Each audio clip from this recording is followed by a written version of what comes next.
Hi ಎಲ್ಲರಿಗೂ ನಮಸ್ಕಾರ. Welcome back to my YouTube channel Dishvita vlogs Kannada. ಎಲ್ಲರೂ ಹೇಗಿದ್ದೀರಾ? ಎಲ್ಲರೂ ಚೆನ್ನಾಗಿದ್ದೀರಾ ಅಂತ ಅಂದ್ಕೋತೀನಿ. ಇವತ್ತು ಗುರುವಾರ ಬೆಳಗ್ಗೆನೇ ವ್ಲಾಗ್ ಸ್ಟಾರ್ಟ್ ಮಾಡ್ಕೋತಾ ಇದ್ದೀನಿ. ಬೆಳಗ್ಗೆ ಬ್ರೇಕ್ಫಾಸ್ಟ್ಗೆ ಅಂತ ಹೇಳಿಬಿಟ್ಟು ಬ್ರೆಡ್ ಟೋಸ್ಟ್ನ ರೆಡಿ ಮಾಡ್ಕೋತಾ ಇದ್ದೆ. ಇವತ್ತು ಗುರುವಾರ ನಾನು ಪೂಜೆ ಆಗೋವರೆಗೂ ಏನೂ ತಿನ್ನಲ್ಲ ಅಂತ ಹೇಳಿ ನನ್ನ ಮಗಳಿಗೆ ತುಂಬ ಇಷ್ಟ ಬ್ರೆಡ್ ಟೋಸ್ಟ್ ಅಂತ. ಅವಳಿಗೆ ಲಂಚ್ ಬಾಕ್ಸ್ಗೆ ರೆಡಿ ಮಾಡ್ತಾ ಇದ್ದೆ. ಇದಕ್ಕೆ ಜಾಸ್ತಿ ಏನು ಇಂಗ್ರೀಡಿಯೆಂಟ್ಸ್ ಬೇಕಾಗಿಲ್ಲ, ತುಂಬ simple, very simple and minimum ಇಂಗ್ರೀಡಿಯೆಂಟ್ಸಿಂದ ಮಾಡ್ಕೋಬೋದಷ್ಟೇ. ತುಂಬ ಟೇಸ್ಟ್ ಚೆನ್ನಾಗಿರುತ್ತೆ, ಸಕ್ಕತ್ತಾಗಿರುತ್ತೆ. ನೀವು ಟ್ರೈ ಮಾಡಿ. ಒಂದು ಬಾಣಲಿಗೆ ಸ್ವಲ್ಪ ಎಣ್ಣೆ ಹಾಕ್ಕೊಂಡು ಒಂದು ಚಿಕ್ಕದಾಗಿ ಕಟ್ ಮಾಡ್ಕೊಂಡಿರೋ ಈರುಳ್ಳಿನ ಹಾಕ್ಕೊಂಡು ಚೆನ್ನಾಗಿ ಫ್ರೈ ಮಾಡ್ಕೊಳ್ಳಿ. ಕಲರ್ ಚೇಂಜ್ ಆಗೋವರೆಗೂ ಫ್ರೈ ಮಾಡಿದ್ಮೇಲೆ ಚಿಕ್ಕದಾಗಿ ಕಟ್ ಮಾಡ್ಕೊಂಡಿರೋ 2 ಟೊಮೊಟೊ ತೊಗೊಂಡಿದ್ದೀನಿ. 2 ಟೊಮೊಟೊ ಹಾಕ್ಕೊಂಡು ಚೆನ್ನಾಗಿ ಫ್ರೈ ಮಾಡಿದ್ಮೇಲೆ ನೆಕ್ಸ್ಟ್ ಅದಕ್ಕೆ ಕ್ಯಾಪ್ಸಿಕಮ್ಮು ಮತ್ತು 1 ಕ್ಯಾರೆಟ್ನ ಹಾಕ್ಕೊಂಡು ಫ್ರೈ ಮಾಡ್ಕೊತಾ ಇದ್ದೀನಿ. ನೆಕ್ಸ್ಟ್ ಇದಕ್ಕೆ 1 ಸ್ಪೂನ್ ಧನಿಯಾ ಪೌಡರ್, ಅರ್ಧ ಸ್ಪೂನು ಚಿಲ್ಲಿ ಪೌಡರ್ನ ಹಾಕ್ಕೊಂಡು ಚೆನ್ನಾಗಿ ಮಿಕ್ಸ್ ಮಾಡಿಕೊಂಡೆ. ನೆಕ್ಸ್ಟ್ ಇದಕ್ಕೆ ಚೀಸ್ ಹಾಕೋತಾ ಇದ್ದೀನಿ. ಚೀಸ್ ನಿಮಗೆ ಬೇಕಾದರೆ ಹಾಕ್ಕೊಳ್ಳಿ, ಇಲ್ಲಾಂದರೆ ಆಪ್ಷನಲ್ಲಿ ನಿಮಗೆ ಸ್ಕಿಪ್ ಮಾಡ್ಕೊಳ್ಳಿ. ನಾನು ಇದು ಚೀಸ್ ಹಾಕಿದ್ರೆ ತುಂಬ ಚೆನ್ನಾಗಿರುತ್ತೆ, ಟೇಸ್ಟ್ ಚೆನ್ನಾಗಿ ಬರುತ್ತೆ ಅಂತ ಚೀಸ್ ಹಾಕ್ಕೊತಾ ಇದ್ದೀನಿ. ನಾನು ಮಯೋನೀಸ್ ಕೂಡ ಹಾಕ್ಕೊಂಡು ಮಿಕ್ಸ್ ಮಾಡಿಬಿಟ್ಟು ಅದನ್ನು ರೆಡಿ ಮಾಡಿಕೊಂಡು ಮಾಡ್ತೀನಿ. ಈ ಥರನೂ ಒಂದ್ಸರಿ ಮಾಡಿ, ಚೆನ್ನಾಗಿರುತ್ತೆ ಟೇಸ್ಟು. ಇನ್ನು ಇದಕ್ಕೆ ಬ್ರೆಡ್ ಮೇಲೆ ಸ್ಪ್ರೆಡ್ ಮಾಡೋದಕ್ಕೆ ಚಟ್ನಿ ಬೇಕು ಅಂತ ಹೇಳಿಬಿಟ್ಟು ಒಂದು ಮಿಕ್ಸಿ ಜಾರಲ್ಲಿ ಸ್ವಲ್ಪ ಕೊತ್ತಂಬರಿ ಸೊಪ್ಪು, ಸ್ವಲ್ಪ ಪುದೀನ ಸೊಪ್ಪು ಹಾಕ್ಕೊಂಡು 3ರಿಂದ 4 ಹಸಿರು ಮೆಣಸಿನ್ಕಾಯಿನ ಹಾಕ್ಕೊತಾ ಇದ್ದೀನಿ. ರುಚಿಗೆ ತಕ್ಕಷ್ಟು ನಿಮ್ಗೆ ಬೇಕಾದಷ್ಟು ಉಪ್ಪು ಹಾಕ್ಕೊಂಡು ನೆಕ್ಸ್ಟು ಸ್ವಲ್ಪ ಮೊಸರನ್ನ ಹಾಕಿ ಚೆನ್ನಾಗಿ ರುಬ್ಕೊಳ್ಳಿ. ಇನ್ನು ಇದನ್ನು ಬ್ರೇಕ್ಫಾಸ್ಟ್ಗಾದರೂ ಮಾಡ್ಕೊಂಡು ತಿನ್ಬೋದು, ಇಲ್ಲ ಸಂಜೆ ಈವ್ನಿಂಗ್ ಟೀ ಕಾಫಿ ಜೊತೆ ಒಳ್ಳೆ ಕಾಂಬಿನೇಷನ್ ಚೆನ್ನಾಗಿರುತ್ತೆ, ಅವಾಗಾದರೂ ಮಾಡ್ಕೊಂಡು ತಿನ್ಬೋದು. ಮಕ್ಕಳಿಗೆ ಈವ್ನಿಂಗ್ ಸ್ನ್ಯಾಕ್ಸ್ ಥರನೂ ಕೊಡ್ಬೋದು, ತುಂಬ ಇಷ್ಟಪಟ್ಟು ತಿಂತಾರೆ. ಚೀಸ್ ಬೇಡ ಅಂತ ಅಂದರೆ ಮಕ್ಕಳಿಗೆ ಚೀಸೆಲ್ಲ ಹಾಕ್ದೇನೂ ಮಾಡಿಕೊಡ್ಬೋದು, ಇಷ್ಟಪಟ್ಟು ತಿಂತಾರೆ. ನನ್ನ ಮಗಳು ತಿನ್ನಬೇಕು ಅಂದಾಗ ಅವಳೇ ಕೇಳ್ತಾಳೆ, ಅವಳಿಗೆ ಏನು ಬೇಕು ಅಂತ ಅವಳು ಕೇಳಿದಾಗ ನಾನು ಮಾಡಿಕೊಡ್ತೀನಿ. ತುಂಬ ಇಷ್ಟಪಟ್ಟು ತಿಂತಾಳೆ. ತರಕಾರಿ ಎಲ್ಲ ತಿನ್ನದೇ ಇರೋ ಮಕ್ಕಳಿಗೆಲ್ಲ ಈ ಥರ ಮಾಡಿಕೊಡಿ. ಕ್ಯಾರೆಟ್ ಎಲ್ಲ ತಿನ್ನೋದೇ ಇಲ್ಲ ಕೆಲವು ಮಕ್ಕಳು, ಈ ಥರ ಮಾಡಿದ್ರೆ ಚೆನ್ನಾಗಿ ತಿಂತಾರೆ. ಇನ್ನು ಕೆಲವು ಮಕ್ಕಳು ಚೀಸ್ ಇಲ್ಲದೆ ತಿನ್ನಲ್ಲ, ಚೀಸ್ ಇಷ್ಟಪಡ್ತಾರೆ. ಚೀಸನ್ನು ಎಲ್ದಿನೇ ಆದರೆ ಲಿಮಿಟಾಗಿ ಕೊಡಿ. ವೀಕ್ಲಿ 1 ಸರಿ ಯಾವಾಗಾದರೂ ಮಾಡಿಕೊಡಿ, ತಿಂತಾರೆ. ಇನ್ನು ಬೇಗನೆ ಈಸಿಯಾಗಿ ಮಾಡಿಕೊಡ್ಬೋದು ಮಕ್ಕಳು ಸ್ನ್ಯಾಕ್ಸ್ ಕೇಳಿದಾಗ. ನೆಕ್ಸ್ಟ್ ಈ ಬ್ರೆಡ್ ಟೋಸ್ಟ್ ಮಾಡೋದಕ್ಕೆ ಮೈದಾ ಬದಲು ಮಲ್ಟಿಗ್ರೇನ್ ಬ್ರೆಡ್ಡು ಅಥವಾ ವೀಟ್ ಬ್ರೆಡ್ಡು ಸಿಗುತ್ತೆ, ಆ ಥರ ಬ್ರೆಡ್ನ ಯೂಸ್ ಮಾಡಿಕೊಂಡು ಮಾಡಿ, ಯಾಕೆಂದರೆ ಹೆಲ್ದಿಯಾಗಿರುತ್ತೆ. ನನಗೆ ವೀಟ್ ಬ್ರೆಡ್ಡು ಮತ್ತು ಮಲ್ಟಿಗ್ರೇನ್ ಬ್ರೆಡ್ಡು ಇದ್ಯಾವುದು ಸಿಗಲಿಲ್ಲ, ಅದಕ್ಕೆ ನಾನು ಇವತ್ತು ಮಾಡ್ರನ್ ಫ್ಯಾಮಿಲಿ ಸ್ಪೆಷಲ್ ಅಂತ ವೈಟ್ ಬ್ರೆಡ್ಡು, ಇದು ತುಂಬ ಸಾಫ್ಟಾಗಿರುತ್ತೆ ಮತ್ತು ಟೇಸ್ಟಿ ಕೂಡ. ಈ ಬ್ರೆಡ್ನ ಸ್ಯಾಂಡ್ವಿಚ್ ಮಾಡೋದಕ್ಕೂ ಮತ್ತು ಬ್ರೆಡ್ ಟೋಸ್ಟ್ ಮಾಡೋಕ್ಕೆ ಮತ್ತು ಬ್ರೆಡ್ ಬಜ್ಜಿ ಮಾಡೋಕ್ಕೆಲ್ಲ ಬಳಸ್ತಾರೆ, ತುಂಬ ಚೆನ್ನಾಗಿರುತ್ತೆ. ಇವತ್ತು ನಾನು ಈ ಬ್ರೆಡ್ನ ಬಳಸ್ಕೊಂಡು ಸಿಂಪಲ್ ಆ್ಯಂಡ್ ಟೇಸ್ಟಿಯಾಗಿರೋ ಬ್ರೆಡ್ ಟೋಸ್ಟ್ನ ಮಾಡ್ತಾಯಿದ್ದೀನಿ. ಇನ್ನು ಆರೋಗ್ಯದ ದೃಷ್ಟಿಯಿಂದ ನೋಡಿದರೆ ಡೈಲಿ ಯೂಸ್ಗೆ ಈ ಬ್ರೆಡ್ಡು ಬೆಟರ್ ಅಲ್ಲ. ಬ್ರೌನ್ ಬ್ರೆಡ್ಡು ಮತ್ತು ಮಲ್ಟಿಗ್ರೇನ್ ಬ್ರೆಡ್ಡು ಬೆಟರ್ ಇದೆ. ಪ್ರತಿದಿನ ಅಲ್ಲ, ಈ ವೀಟ್ ಬ್ರೆಡ್ಡನ್ನು ಪ್ರತಿದಿನ ಅಲ್ಲ, ಕೆಲವೊಮ್ಮೆ ಅಂದರೆ ಒಂದೊಂದು ಸಲ ಅಥವಾ ಕೆಲವೊಮ್ಮೆ ಯಾವಾಗಾದರೂ ಮಾಡ್ಕೊಂಡು ತಿನ್ನಿ ಅಂತ ಹೇಳ್ತೀನಿ, ಏಕೆಂದರೆ ಇದು ಆರೋಗ್ಯಕ್ಕೆ ಅಷ್ಟು ಒಳ್ಳೆಯದಲ್ಲ. ವೀಕ್ಲಿ 1 ಮಾಡ್ಕೊಂಡು ತಿನ್ನಿ. ನನಗೆ ಆ ಬ್ರೆಡ್ ಸಿಕ್ಕಿಲ್ಲ ಅಂತ ಹೇಳಿಬಿಟ್ಟು ನಾನು ಈ ಥರ ಬ್ರೆಡ್ನ ತೊಗೊಂಡು ಬಂದಿದ್ದು. ನನಗೆ ಅಲ್ಲಿ ಸಿಕ್ಕಿಲ್ಲ ಅನ್ನೋ ಕಾರಣಕ್ಕೆ ಈ ಥರ ಬ್ರೆಡ್ ತೊಗೊಂಬಂದೆ ಅಷ್ಟೇ. ಇನ್ನು ನೆಕ್ಸ್ಟು ನಾನು ಸ್ವಲ್ಪ ಬಟರ್ ತೊಗೊಂಡಿದ್ದೆ. ಬಟರ್ನ 2 ಬ್ರೆಡ್ಗೆ ಮಾತ್ರ ಸ್ಪ್ರೆಡ್ ಮಾಡಿಕೊಂಡೆ. ಅದಾದಮೇಲೆ ಇನ್ನೂ 2 ಬ್ರೆಡ್ ಪೀಸ್ಗಳಿಗೆ ನಾನು ಮಾಡ್ಕೊಂಡಿದ್ದಂಥ ಪುದೀನ ಚಟ್ನಿನ ಸ್ಪ್ರೆಡ್ ಮಾಡಿ ಮತ್ತು ಅದ್ರ ಮೇಲ್ಗಡೆ ನಾನು ಮಾಡಿಟ್ಕೊಂಡಿರೋಂಥ ಸ್ಟಫಿಂಗ್ನ ಇಟ್ಬಿಟ್ಟು ಕ್ಲೋಸ್ ಮಾಡಿಟ್ಕೊಂಡೆ. ನೆಕ್ಸ್ಟ್ ನಾನು ಸ್ಯಾಂಡ್ವಿಚ್ ಮೇಕರ್ನ ತಗೊಂಡೆ, ಅದರಲ್ಲೇ ಮಾಡ್ಕೋತಾ ಇದ್ದೀನಿ. ನಾನು ತವಾ ಮೇಲೆ ಫ್ರೈ ಮಾಡ್ಕೊಳ್ಳೋಣ ಹಾಗೆ ಸ್ಯಾಂಡ್ವಿಚ್ನ ಅಂತ ಅಂದ್ಕೊಂಡೆ. ಲೇಟ್ ಆಗಿತ್ತು, ಅದರಲ್ಲೇನು ಅಷ್ಟು ಚೆನ್ನಾಗಿರಲ್ಲ, ಕ್ರಿಸ್ಪಿಯಾಗಿ ಬರಲ್ಲ, ಇದರಲ್ಲೆಲ್ಲ ಸ್ಟಫಿಂಗ್ ನೀಟಾಗಿ ಕೂತ್ಕೊಳ್ಳುತ್ತೆ ಅಂತ ಹೇಳಿಬಿಟ್ಟು ಇದರಲ್ಲೇ ರೆಡಿ ಮಾಡ್ಕೊಳ್ಳೋಣ ಅಂತ ಮಾಡ್ಕೋತಾ ಇದ್ದೆ. ಏನಿಲ್ಲ, ಕೆಳಗಡೆ ಅದಕ್ಕೆ ಸ್ವಲ್ಪ ಬಟರ್ನ ಹಾಕೋತಾ ಇದ್ದೆ, ಇನ್ನೂ ಟೇಸ್ಟ್ ಚೆನ್ನಾಗಿರುತ್ತೆ ಬಟರ್ ಹಾಕೋದ್ರಿಂದ ಅಂತ. ಕೆಳಗಡೆ ಸ್ವಲ್ಪ ಬಟರ್ನ ಹಾಕ್ಬಿಟ್ಟು ನೆಕ್ಸ್ಟು ಸ್ಟಫಿಂಗ್ ಮಾಡಿಟ್ಕೊಂಡಿದ್ದನ್ನು ಬ್ರೆಡ್ನ ಅದ್ರ ಮೇಲ್ಗಡೆ ಇಟ್ಟು ಪ್ರೆಸ್ ಮಾಡ್ತಾ ಇದ್ದೀನಿ. ಪ್ರೆಸ್ ಮಾಡಿ ಅದನ್ನು ಲಾಕ್ ಮಾಡೋದಷ್ಟೇ. ನೆಕ್ಸ್ಟು ಲಾಕ್ ಆದಮೇಲೆ ನೆಕ್ಸ್ಟ್ ಅದಕ್ಕೆ ಸ್ವಿಚ್ ಹಾಕಿಬಿಟ್ಟು ಬಿಟ್ಬಿಡೋದು. ಅದು ಆಫ್ ಆಗಿಬಿಡುತ್ತೆ, ಅದು ಇಮ್ಮಿಡಿಯೇಟ್ಲಿ ಅದಾದ ತಕ್ಷಣ ಅದು ಆಫ್ ಆಗಿಬಿಡುತ್ತೆ. ರೆಡ್ ಲೈಟು ಆನ್ ಆಗಿರುತ್ತೆ, ಆಫ್ ಆದಾಗ ರೆಡ್ ಲೈಟ್ ಆಫ್ ಆಗುತ್ತೆ. ಆವಾಗ ನಾವು ಅದನ್ನು ಸರ್ವ್ ಮಾಡ್ಕೋಬೋದು. ಇಷ್ಟು ಸಿಂಪಲ್ ಆ್ಯಂಡ್ ಈಸಿಯಾಗಿ ಮಾಡ್ಕೋಬೋದು. ಮಕ್ಕಳಿಗೂ ಮಾಡಿಕೊಡಿ, ಈವ್ನಿಂಗ್ ಸಂಜೆ ಟೈಮ್ ಮಾಡ್ಕೊಂಡು ತಿನ್ನಿ, ಟೇಸ್ಟ್ ಸಕ್ಕತ್ತಾಗಿರುತ್ತೆ. ಈ ಥರ ಟ್ರೈ ಮಾಡಿ ನೋಡಿ, ತುಂಬ ಚೆನ್ನಾಗಿ ಬಂದಿತ್ತು. ನನ್ನ ಮಗಳು ತುಂಬ ಹ್ಯಾಪಿಯಾಗಿ ತಿಂತಾ ಇದ್ದಾಳೆ ನೋಡಿ. ಅಮ್ಮ ಸೂಪರ್ ಆಗಿದೆ ಅಮ್ಮ, ಟೇಸ್ಟ್ ಸೂಪರ್ ಆಗೈತೆ. ಹೌದಾ? ನಿಜ? ನಿಜ ಸೂಪರ್ ಆಗೈತೆ. ತಿನ್ನು. ತಿಂದ ಪೂರ್ತಿ ತಿನ್ನು. ನೋಡಿ, ನಾನು ಯಾವತ್ತು ಏನು ಮಾಡಿಕೊಟ್ರು ಅಷ್ಟೇ ತುಂಬ ಎಂಜಾಯ್ ಮಾಡ್ಕೊಂಡು ತಿಂತಾಳೆ. ಅದರಲ್ಲೂ ನಾನು ಮಾಡಿಕೊಟ್ರೆ ಸಾಕು ಸ್ವಲ್ಪ ತಿಂದ್ಬಿಟ್ಟು ಅಮ್ಮ ಸೂಪರಾಗಿದೆ, ಟೇಸ್ಟ್ ಸಖತ್ತಾಗಿದೆ, ಚೆನ್ನಾಗಿ ಮಾಡಿದ್ಯಾ ಮಮ್ಮಿ ಅಂತ ಎಲ್ಲ ಎಷ್ಟು ಹೇಳ್ತಾಳೆ, ಮುದ್ದು ಮಾಡ್ತಾಳೆ. ಅವಳಿಗೆ ಎಂಜಾಯ್ ಮಾಡ್ಕೊಂಡು ತಿಂತಾಳೆ. ನಾನು ಏನು ಮಾಡಿಕೊಟ್ರು ಚೆನ್ನಾಗಿ ತಿಂತಾಳೆ. ಅವಳು ಕೇಳ್ತಾ ಇರ್ತಾಳೆ, ಮಮ್ಮ ನಂಗೆ ಅದು ಮಾಡಿಕೊಡು ಇದು ಮಾಡಿಕೊಡು ಅಂತ. ಅವಳು ಕೇಳಿದಾಗ ನಾನು ಮಾಡಿಕೊಡ್ದೆ ಇರೋಕ್ಕೂ ಆಗಲ್ಲ. ಅವಳು ಕೇಳಿದಾಗ ಮಾಡಿಕೊಡ್ತೀನಿ. ತುಂಬ ಚೆನ್ನಾಗಿ ಇಷ್ಟಪಟ್ಟು ತಿಂತಾಳೆ. ಅದೊಂಥರ ನಮಗೆ ಎಷ್ಟು ಖುಷಿ ಆಗುತ್ತೆ ಅಲ್ವಾ. ಇನ್ನು ಸ್ಕೂಲ್ ಹತ್ರ ಏನೋ ಫಂಕ್ಷನ್ ಇದೆ ಅಂತ ಹೇಳಿಬಿಟ್ಟು ನನ್ನ ಮಗಳು ಈ ಥರ ರೆಡಿ ಆಗಿದ್ಲು. ಅವಳು ರೆಡಿ ಮಾಡ್ಕೊಳ್ಳೋದು ಅಂದರೆ ತುಂಬ ಇಷ್ಟ. ಇನ್ನು ಬ್ರೇಕ್ಫಾಸ್ಟ್ ಎಲ್ಲ ಮುಗಿಸ್ಕೊಂಡ್ರು ಅವರು. ನೆಕ್ಸ್ಟ್ ನಾನಿಲ್ಲಿ ಪೂಜೆ ಎಲ್ಲ ಮಾಡಿಬಿಟ್ಟು ಸ್ಕೂಲ್ ಹತ್ರ ಹೋಗಿ ಬರೋಣ ಅಂತ ಹೊರಟ್ವಿ.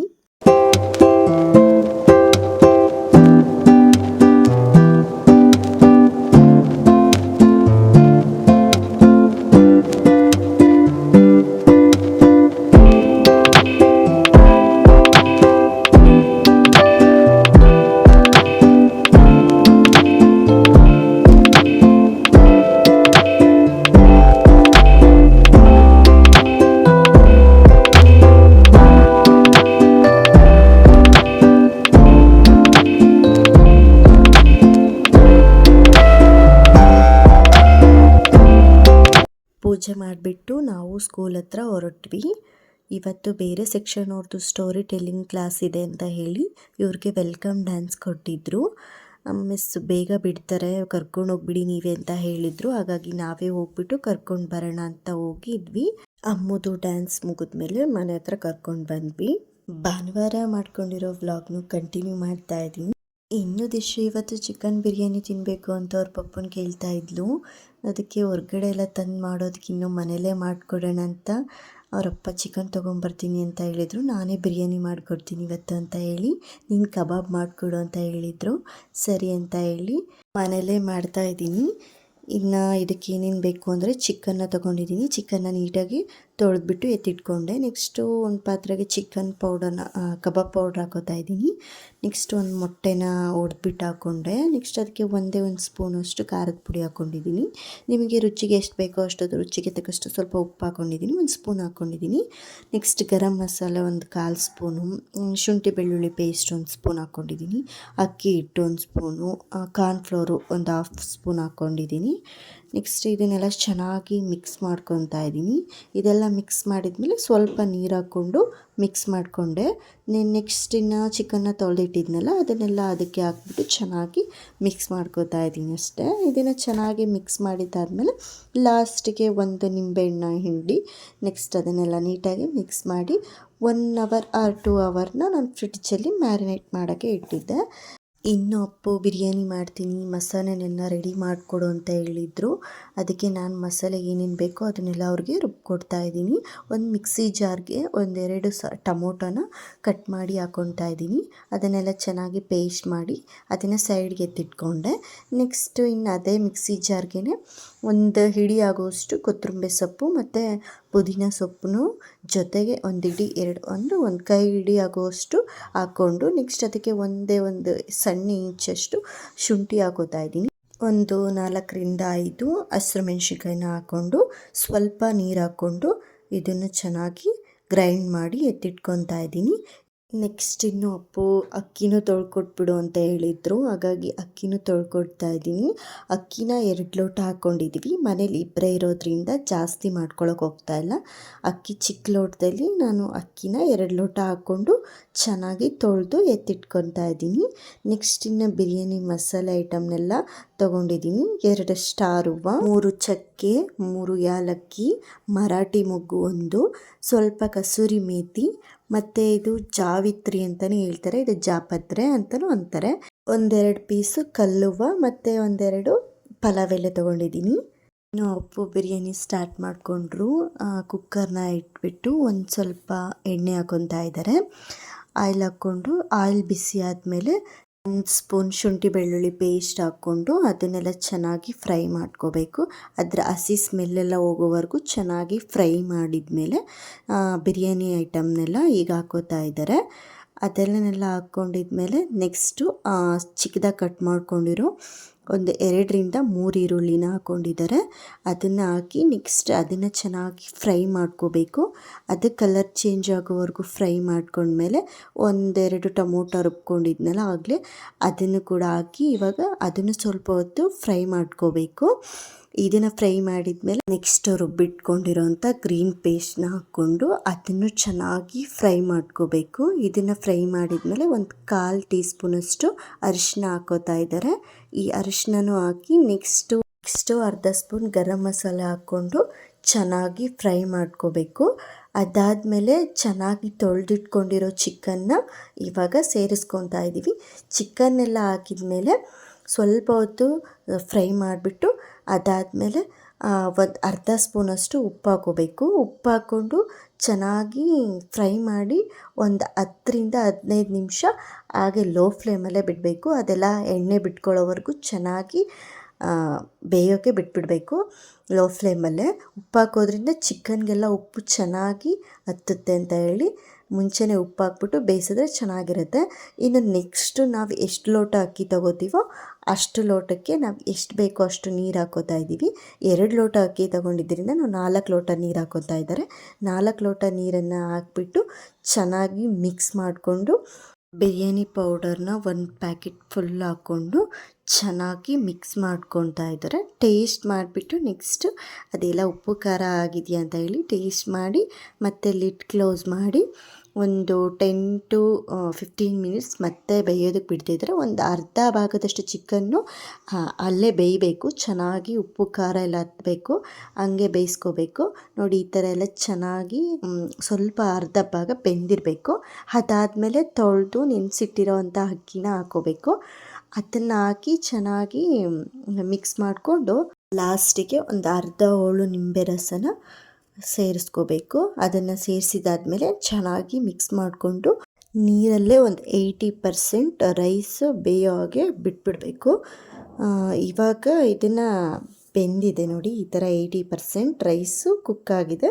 ಇವಾಗ ಇದನ್ನು ದಮ್ ಕಟ್ಟಬೇಕು. ದಮ್ ಕಟ್ತಾ ಇದ್ದಾರೆ ನೋಡಿ, ಅಂದರೆ ಸಿಮ್ಮಲ್ಲೇ ಇಟ್ಟು ಇದನ್ನು ಚೆನ್ನಾಗಿ ದಮ್ ಕಟ್ಟಬೇಕು. ದಮ್ ಕಟ್ಟೋದ್ರಿಂದ ಸಾಫ್ಟಾಗಿರುತ್ತೆ, ತುಂಬ ಟೇಸ್ಟಿಯಾಗಿರುತ್ತೆ, ಚೆನ್ನಾಗಿರುತ್ತೆ. ಬಿರಿಯಾನಿ ಉದುದ್ರಾಗಿ ಬರುತ್ತೆ. ಹಾಗೆ ಇದನ್ನು ಚೆನ್ನಾಗಿ ಮಿಕ್ಸ್ ಮಾಡ್ಕೋಬೇಕು. ಎಲ್ಲ ಮಸಾಲೆನೂ ರೈಸ್ಗೆ ಹೊಂದ್ಕೊಳ್ಳೋ ಥರ ಚೆನ್ನಾಗಿರುತ್ತೆ ಟೇಸ್ಟು. ನೆಕ್ಸ್ಟು ಇದಕ್ಕೆ ಒಂದು ಪ್ಲೇಟ್ನ ಮುಚ್ಚಿ ಸಿಮ್ಮಲ್ಲೇ ಬಿಟ್ಟು ಒಂದು 10 ನಿಮಿಷ ಬೇಯಿಸ್ಕೋಬೇಕು. ಅದ್ರ ಮೇಲೆ ಏನಾದರೂ ವೆಯ್ಟ್ ಇಟ್ಕೋಬೇಕು, ಗಾಳಿ ಈಚೆ ಬರದೇ ಇರೋ ಥರ. ಅಪ್ಪು ಅದ್ರ ಮೇಲ್ಗಡೆ ಕುಟಾಣಿ ಇಟ್ಟಿದ್ರು, ಅದು ವೆಯ್ಟ್ ಇರಲಿಲ್ಲ.